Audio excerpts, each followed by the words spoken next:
It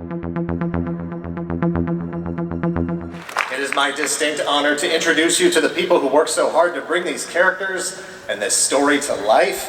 Please give a warm WonderCon welcome to lead producer from Toei Animation, Yoshi Igazawa. Mark Dacascos.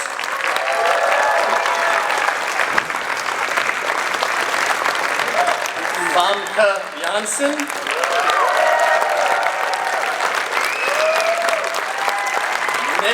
Stahl.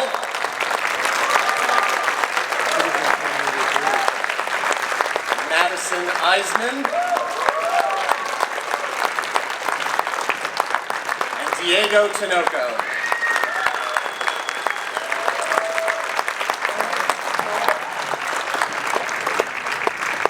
The role of Seiya in Knights of the Zodiac is played by Mackenyu, who couldn't be here today, but did send along a video for us to share with you now.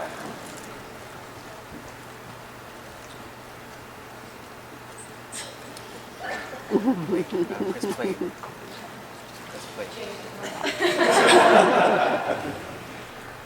Hello, WonderCon. This is Mackenyu.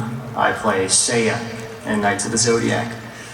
Thank you so much for coming to the panel today. I wish I could be there, but I have filming again. So, Knights of the Zodiac is packed with action, incredible fight scenes, and a lot of heart.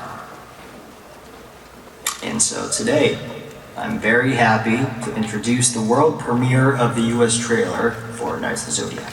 In theaters, May 12th, Friday. Hope you enjoy.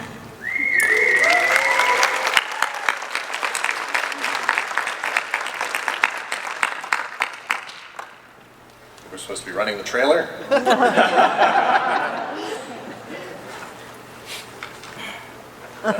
We can just act it out. Come on, Madison. You started I think I did have the first line. Throw me off my game, but we'll jump into the questions here. Yoshi, I'd like to start with the most important question I'm going to ask today. Why? What motivated the decision to adapt Knights of the Zodiac, and why now? Thank you. That's a very good question, but just before I answer that, I just wanted to double check with the tech. Echo is okay on the audience side, or is it like too much echo? All good. All right, good. Listen, you guys don't want to see Yoshi mad, okay? You're gonna feel his Cosmo. Well, we got the greatest actors and actresses. I just wanted to make it perfect. So, thank you. So the question is why and why now? I think it's got to do with two things. One is the uniqueness of Knights of the Zodiac itself, and then also uniqueness of the Japanese anime. In Hollywood action movies, there are many superhero movies that reflects a lot of social issues and issues of the world today. And for us, using the Japanese property, making to live action, why we imitate? Instead, Knights of the Zodiac it's a very personal story and personal struggle, and the story of self-sacrifice and the story of the redemption. So, it's all universal theme, and that's why this Knights of the Zodiac was able to penetrate to the globally and made a lot of fans and who love it. So that's one of the reasons. It's a universal, and then if you look at it like 10 years later, 20 years later, watching this movie again, everybody, even the new generation, have something that they can relate to. So we wanted to make that kind of movie and introduce it from Japan. And going quickly, the second is the uniqueness of the Japanese anime. It's easy to forget that the Japanese anime is now very popular, but it's not like this 10 years ago, 20 years ago, or 30 years ago. And we were able to come out and then make the live action adaptations today with the new technologies, but it wasn't capable before. So that's my answer. Thank you. every great story is about change. So I'd like to get a sense of who the characters are at the beginning of the story. Madison, you're challenged with a lot of inner conflict in this movie, but when we first meet her, who is Sienna? First of all, hi everyone. This is so exciting to be here. So I play Sienna, who is also the reincarnation of the goddess Athena, trapped inside a mortal body of a young woman. When we first meet Sienna, she is in hiding under the care of her chosen father, Alman.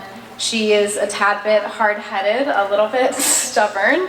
But you know, I like to think underneath all of that hardness, she's really just frightened and trying to figure out her place in the world and quite literally existing with the weight of the world on her shoulders. And just really trying to figure out, you know, it's destiny versus choice, and you know, besides all of that, just wanting to be a normal girl just for a few seconds.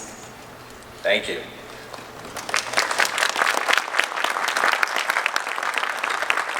Famke, Garad is in charge of a lot of things, a lot of moving parts. Some are a bit questionable, like the cage fighting ring. What can you tell us about Garad? Oh, Garad is a really interesting. Hello. Hi. Sorry. How are you? Good to see you all. Very excited to be part of this project. Such an amazing cast, based on an incredible anime. We're all very privileged and grateful to be here. And thank you for coming. But Garad is a very interesting character because she believes very strongly in a lot of things. And one of the things that she believes in is that her adopted daughter is capable of great evil and that she wants to protect the world from that. She has first-hand experience because her own arms are emulated by Sienna when she's very young, and so she's seen what the power in a very young girl can do. So what is that going to look like when she's a grown woman? But of course, the conflict comes within a character who has to do this to her own adopted daughter, and she also needs to stay alive because her arms now are these, you know, these bionic arms in the movie, but they don't function without something called Cosmo. And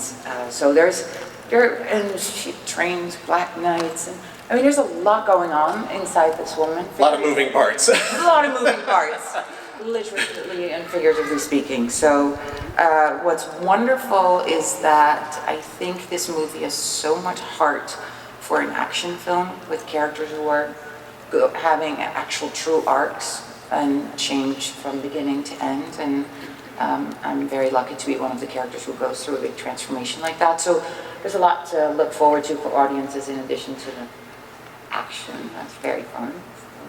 Excellent, thank you. Nick, how are Cassios and Garad connected? Are they more than just business associates? What are you implying? I'm not implying anything. Hey everybody, thanks for coming out. Yeah, so I think they're pretty much just business associates. So she's my boss. She has hired me to run this this fighting ring and to look for special fighters, basically. I mean, how much can I say, Yoshi? Oh, yeah, you can say pretty much. Okay. Need the rules. So she basically hires my character Cassios to run this fighting ring where there's gambling going on and he's, fighters pitted against each other, and Cassios is he's kind of the king of his own little universe, and so just looking to my boss here for direction, so yeah. And he's having fun. Yeah, absolutely. He's enjoying it. Yeah. Mark, thank you, Nick. Mark, in the trailer we see that M.A.A.C is more than capable of handling his own business, so to speak. Who is M.A.A.C? M.A.A.C. Aloha! Thank you for being here.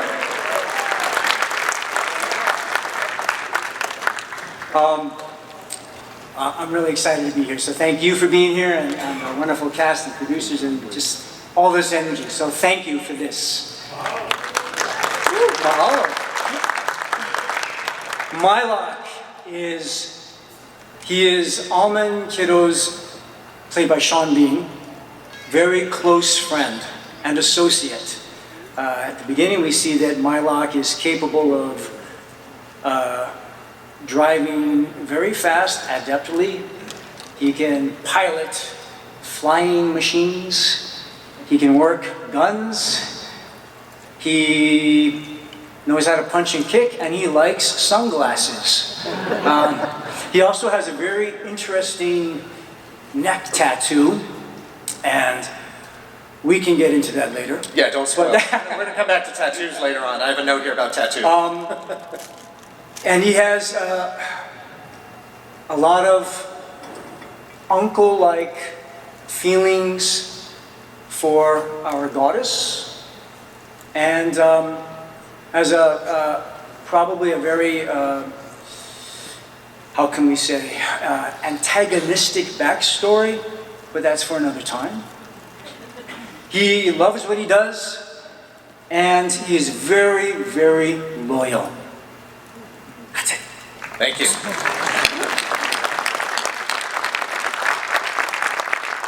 Diego, Nero is an extremely intense character. There's a lot going on in those eyes. Tell me, does Nero cut his own hair? Do you have any input into that? Who is Nero? Before I answer all that, ¿qué está pasando toda mi gente? We are so thrilled to be here. We're so excited to finally give you guys the official Knights of the Zodiac trailer today. And more than that, bring you guys this epic live action movie. So we hope you guys are as excited as we are to give it to you all. Back to your question. Nero is a very complicated and complex individual. You know, he's very committed and very dedicated to his mission. And we find him at the beginning of the film, partnered up with Gurad. And, you know, they're on their quest to essentially eliminate the beautiful but deadly goddess Athena. And yeah, you said it right. When he's not trying to take over the world, he's certainly spending a lot of time at the barbershop trying to perfect his little haircut. But no, honestly, I'm really happy that we got to keep my hair for this role, because originally it was intended that we were going to shave my character's head. And after the first table read with Tomek, I spoke to him and I was like, hey man, like, you know, I've been shaving my head on this show I was doing for like the last 4 years. You know, a show called On My Block, maybe you heard of it, maybe you haven't. I was like, I'm kind of tired of shaving my head. Maybe we can keep it. And you know, Tomek is such a great director, and he loves to collaborate with the actors. And he kind of came up with this idea that we were gonna make little flames in Nero's hair, and that was gonna symbolize towards the grand transformation into the grand Phoenix Knight. And yeah, no, it came out pretty nice. And you know, we'll see. If people start asking for the Phoenix Knight haircut in barbershops, that's how you know we got a good movie. They wanted to shave my head too. Yeah. Thank you very much. I wouldn't let them know. We're going to take a quick look at a clip from the film featuring Sienna. I'm stating that, not asking. Or defend you, but Sienna isn't exactly helpless. How would you describe her strength? Where does Sienna's strength come from? Well, I mean, other than the fact that she is the goddess of war and could practically disintegrate anyone within miles of her. Other than that, you know, it's interesting because there's so much external conflict happening this whole film. I mean, some of our fight sequences are so unbelievably amazing, which we're gonna get into that later, I know. But you know, what was always interesting to me when I was reading the script for the first time was this internal battle that she was facing the entire time, and just sort of with herself, and I don't know, I think that's where her strength lies. It's just kind of like in her heart, and how she would sort of lay down her life in order to protect those around her. Some agency in her own destiny. Yes. Excellent. Thank you very much. Famke, Sienna isn't the only powerful woman in this movie. Here's a scene featuring your character, Gurad. You started talking about it earlier. What can you tell us about Gurad's arms, and what do her arms tell us about what kind of power she has? Well, the arms are interesting because they're a reminder of her past. They're a reminder of who Sienna is and what she can become. And so they're an enormous handicap, but they're also in a way her strength of what propels her forward in the story constantly, a reminder of what can be. And to Garage, she truly believes that she is saving mankind. She has to get to Sienna before Sienna gets to the rest of the world. But these arms don't function without something called Cosmo. And people have to suffer for that because it's the people who give it to her. And so they, in essence, not by their own free will, give their life to Garage to keep her arms alive. But when they function, she is powerful. She can stop the Phoenix. Not this Phoenix, the other one. But yeah. Well, she could probably, I don't know. That's an interesting one, whether she can, yeah. But That's a conversation for the internet. later. I'll meet you for a tea after. Yeah. I will talk about that. But but also in working with the costume designers, we filmed in Budapest, Hungary. It was absolutely amazing. And we had 2 costume designers who, like me, come from fashion. And so we collaborated on the costumes together. They were incredibly talented, drew and made, everything was custom made for my body. And it was like a beautiful collaboration. And there was a moment where we'd been struggling with this one costume because we see these arms throughout that are these prosthetic kind of arms. Sometimes they were made out of rubber, sometimes like these little green things that I'm sure you guys have seen when they put them on so that for CGI later they can, know exactly how everything moves. But we had to see them and we had to deal with this costume. So while we were filming a scene, all of a sudden I thought, I think I have it. I think I know what this needs to look like. So I asked them to come over to set. And so basically I designed the sleeves on this one costume. I'm very proud. And so by having a huge split in these sleeves that go all the way to the floor. And we had to test it out just to make sure I could still run and do things in wind machines and blah, blah, blah. But that is an example, I think, of how we worked together on this film as a true collaboration, which has always been the #1 reason for me to be in film, because it's one of the only art forms where people work together. It's not like a painter or a writer who sits in their own room to create. We do it together in a beautiful way, as I think we are an example in this production. Excellent, thank you.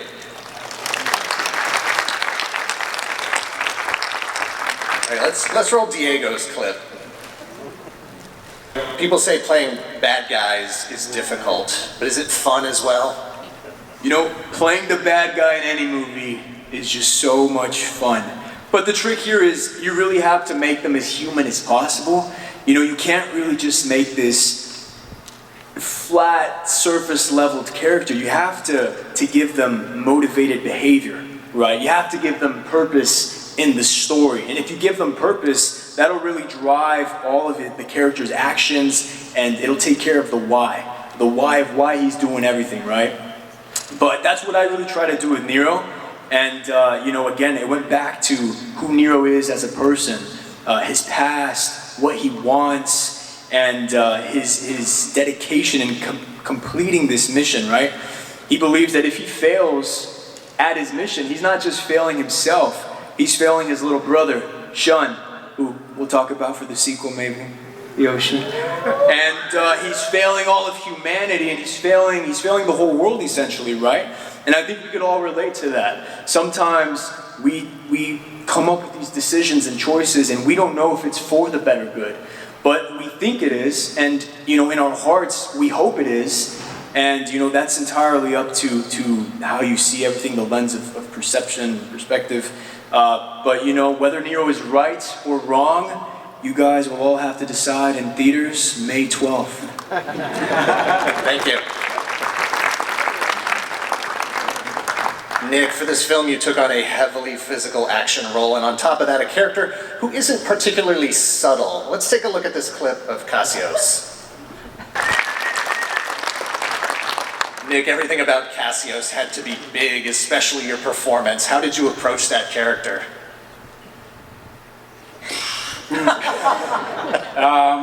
Yeah, it was new for me. This was a new kind of role for me. Never done anything action like this with the fight choreography. Yeah, I hadn't really gotten bigger for a role before, so that was also new. You know, I got to know the anime a little bit because I actually hadn't heard of it. I wasn't a huge anime fan before this, and since I've kind of gotten into it, to be honest. But showed up, you know, tried to put on a little size and change physically a bit, and then showed up and got to work with this amazing stunt team. You know, Wow. Andy Chang, and yeah.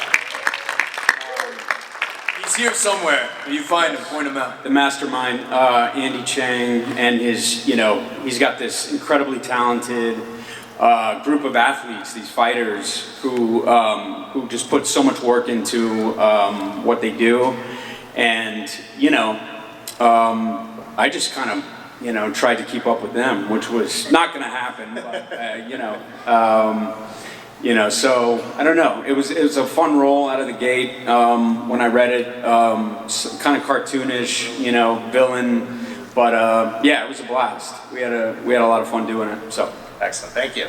sure. Well, if it's a fight you want, M.A.A.C can give it to you. Take a look at M.A.A.C in this clip from the film. Mark, how much of your performance, how much of your performance was informed by being a character with no superpowers in a world of superpowers? Yes, I am a mere mortal. Thanks, Yoshi. But I love it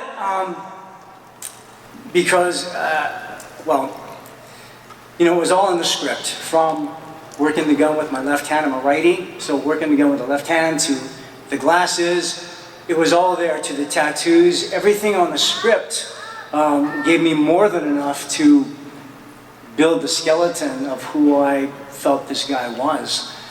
And then fleshed it out with you see the costume.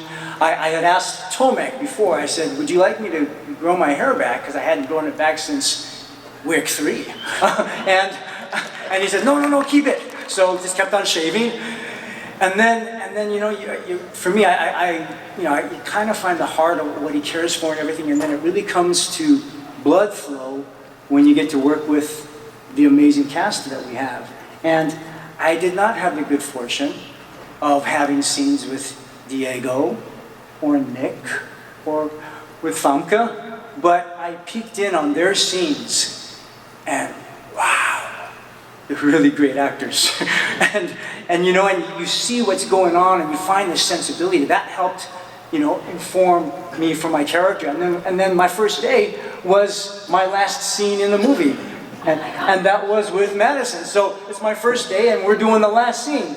And I love that scene. Yeah, We probably can't talk about it, yeah, but it was a good one. So it was with Madison, and well, I've already given one spoiler, and one other cut his mic. wonderful actress. And yeah, so you know, in one way I kind of worked in reverse, but it was almost a gift because I know where I needed to end up, and then fill those spaces with the, you know, the highs and the lows.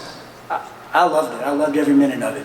And this was, you have an extensive martial arts background, but this was your first time working with stunt coordinator Andy Chang. Andy Chang is phenomenal. I mean, Yeah, it's too bad he couldn't be here with us today. yet, or is he? Or is he? But you know, Andy Chang was responsible for that incredible bus fight scene in Shang-Chi. That was Andy Chang and his people. And he worked, yes, right? And Andy worked with Jackie Chan for years. He's incredible. And then the team that he brought together were just phenomenal athletes and artists. Right? Absolutely amazing. Yeah. And they can dance. And yes. Let's roll that clip. No, we don't have that one. So it was just, I mean, it was really, for me, it was a dream job. So thank you, Yoshi, and thank you, cast. Madison, you got to work with the stunt team as well. Would you say your experience with wire work in this movie was fun or scary? What if I said scary? What would you do? It was so much fun. And I mean, I feel like this is just like the Andy Chang fan club up here, which is very true. Like, we all had the greatest time working with him. He is And his whole team is just phenomenal. They're so professional. I will say all of our stunt scenes are probably a standout in our film, I would say. I don't know. I got to be only a part of so many of them, and I was a little jealous because I want to be in more if we get to do another one. But I did get to do, I've always wanted to do the like cool guy explosion stunt. You know what I'm talking about? When you like fall back after an explosion. So we got to do that. And I had so much fun that I think I made them redo it like 10 times. But it made the movie and it's really cool. So thanks, Andy. How important was it to you that Athena have purple hair? Is that something you fought for? Did I fight for it? Oh my gosh. You know, live action is a very interesting thing because at the same time we are creating something new and you want it to be a fresh experience for everyone. But also you want to stay true to the fans. You want to stay true to what's original and what people fell in love with, you know, with what was first created.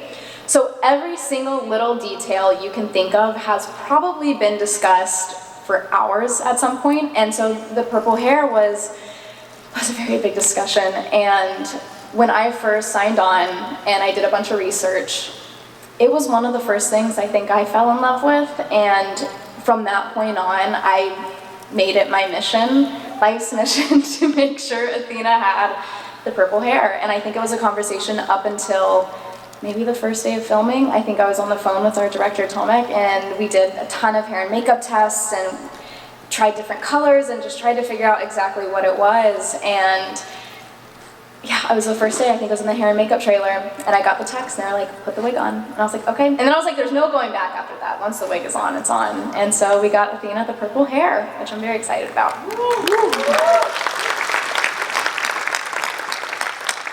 Nick, in this film you have a bunch of tattoos applied to bring Cassios to life, but don't you already have a bunch of tattoos? How did that work? And please show us. Yeah. I do. I have too many tattoos to be, you know, as an actor, that's not very smart. You got to cover them with makeup, and it's a real pain. But yeah, this was a first that I actually had to cover my tattoos and then put fake tattoos on top of the covered tattoos. I wanted to use my own, but they weren't exactly the Cassios style. Mine kind of have color and stuff like that, and they look a little modern. And Cassios has more of like kind of a Soviet era prison kind of vibe going on, you know. That's not you. That's not you. Yeah, kind of like some. They look kind of crude and sort of like he got him in prison, you know, basically.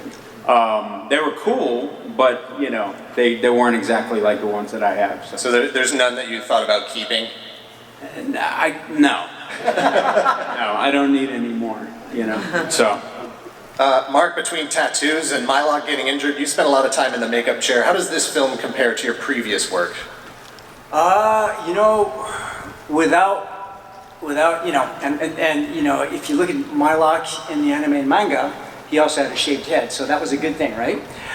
So I saved a lot of time in the hair chair because I wasn't in it, but and in terms of makeup, it was pretty minimum. You know, I did a show a long time ago with Marlon Brando called The Island of Dr. Moreau. I did 4 hours of prosthetics and then 1 hour to take it off. You know? Oh my gosh! So comparatively, this was seriously a dream job. But same question, did you think about keeping the neck tattoo? Believe it or not, my wife who was out here, she actually thought it was really cool. Oh. You know? So maybe. I just don't know if I'm tough enough to like... That's a sensitive you know what I mean? area. Like that's... Yes. I don't know if I'm tough enough for that. I'll take a punch, but needles. You know what I mean? Parts of this film utilized a virtual production stage, a hybrid set environment that included physical architecture and props blended with a dynamically shifting virtual environment that moves as the camera moves. Famke, how was your experience working with that virtual production stage? Well, a bit unexpected, a bit sort of nauseating. Where you feel like, wait, what is going on? Why is everything moving around me? Am I jet lagged? Like, what on earth is happening? But then quickly they explained to me, or tried to, I still don't understand it, but how this camera is connected to whatever, everything moves around you. It's very disoriented. So there were times where I had to stand up in the scene and walk to somewhere, and I was like, oh boy, I'm feeling a bit wobbly. It's an odd phenomenon having that experience. Didn't you guys? Well, you were in the tower. In that I took a lot of Dramamine before those scenes. Diego, your question's for you here. How important is this franchise to your family, and what would have happened if you had said no to the role? Oh my, if I would have said no to playing the iconic Phoenix Knights in the Knights of the Zodiac franchise, my entire family in Ecuador and in Mexico, they would have disowned me. I mean, I remember getting this project and I asked my primos back home, I was like, hey, you know, I got this role for the Phoenix Knight in the Knights of the Zodiac. Should I do it? And they were like, idiota, claro que sí, you have to do it, of course, ¿cómo crees? So yeah, if I would have passed, I definitely wouldn't have been invited to the family reunions anymore. Well, diversity has always been a core part of Knights of the Zodiac, and that's reflected in the diversity of this cast and crew. How important is it to you to be able to represent the Latin fans around the world? Como siempre, it's an honor and it's a privilege to be able to represent all my Latinos out there, all my Latin people out there in Hollywood. It's honestly such an honor. And you know, and if there's anything that comes from this, from me playing a superhero on movie, I hope that it inspires all of my gente, all of my Latin people, pero especialmente todos los jóvenes, all of the youth, right? I want them to all be guided towards a very positive path in life, and I want them to see, you know, este niño que viene de Morelia, Michoacán, México, que viene de Quito, Ecuador, you know, my parents come from there. I want them to see, you know, if he can do that, maybe I can go be a doctor, maybe I can go have my own law firm, I can have my own negocio, todo eso. So, para toda mi gente, les quiero decir que sí se puede, te prometo.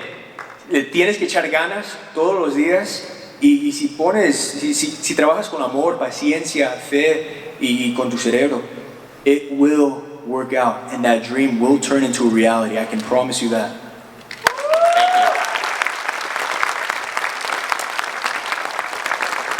I think we can cue up the trailer now. It's time, yes. I want to see it too.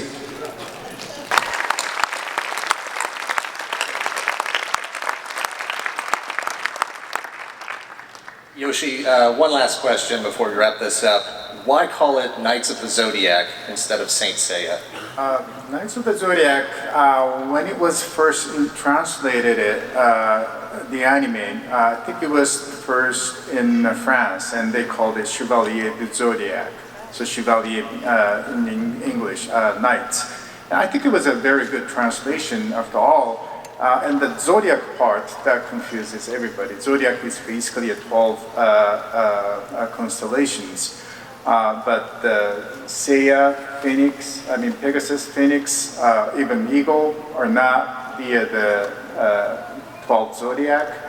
But I think, you know, they call it insane in Japanese, but the manga and anime is the story of a Seiya becoming to a saint. So I see it as Seiya becoming into a knight, Zodiac, Knights of the Zodiac, meaning one of the 12 gold knights. Meaning, I think I really want this film to continue, maybe 9 more films, 10 more films, and finish all the chapters of the Saint Seiya saga.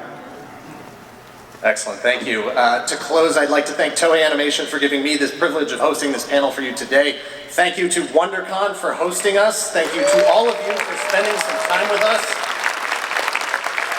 Thank you again to all of our guests, producer Yoshi Kikuzawa, Mark Dacascos, Diego Tinoco, Madison Iseman, Famke Janssen, and Nick Stahl.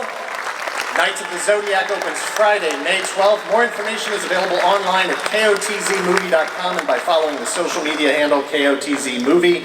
There's an autograph session with members of the cast on the WonderCon show floor at 4:30. Before everyone leaves, though, we would like to take a quick selfie If Diego's ready, if Yeah, I mean, yeah, for sure. Let's do it. You guys want to take a selfie? Is that chill? Hell yeah. Let's do it. Yeah, we turn the light.